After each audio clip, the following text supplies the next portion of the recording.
আমি অনুরোধ করব যে আমাদের মধ্যে কিছু জাহেলিয়াত রয়েছে, যে সেখানে এই আমাদের সাধারণত সিলেট অঞ্চলে সেখানে আবাদি বলা হয়, ফিশারম্যান বলা হয়, তালুকদার বলা হয়, জমিদার বলা হয়, এইভাবে বিভিন্ন সামাজিক বিভাজন রয়েছে। এই সামাজিক বিভাজন কিন্তু আল্লাহ তৈরি করে দেননি, ইসলাম তৈরি করে নাই। এইটা তৈরি করেছে কারা?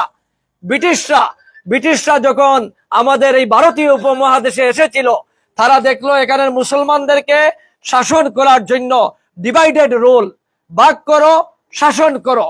তারা কি করলো? তারা কিছু জলমহাল কিছু লোকদেরকে দিয়ে বলল, আপনারা ফিশারম্যান, এখানে মাছ মেরে খাইবেন, আপনারা এগুলো আহরণ করবেন। আপনারা কিছু জঙ্গল পরিষ্কার করে যে এই এলাকা আপনাদের, আপনারা বসতি তৈরি করেন, আপনারা আবাদি। আপনারা এই এলাকার ট্যাক্স তুলে দেন, আপনারা চৌধুরী। আপনারা এই এলাকার ট্যাক্স তুলে দিবেন, আপনারা জমিদার। আপনারা এই রাজ্যে ট্যাক্স তুলে দিবেন, আপনারা তালুকদার। এইভাবে ব্রিটিশরা ডিভাইডেড রোল, ভাগ করো, শাসন করো, বিভাজন তৈরি করে আমাদেরকে 200 বছর শাসন করে গিয়েছে।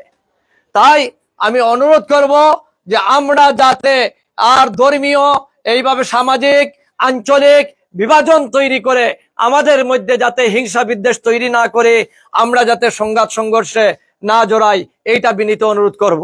কারণ আমরা একই পরিবারের মতো।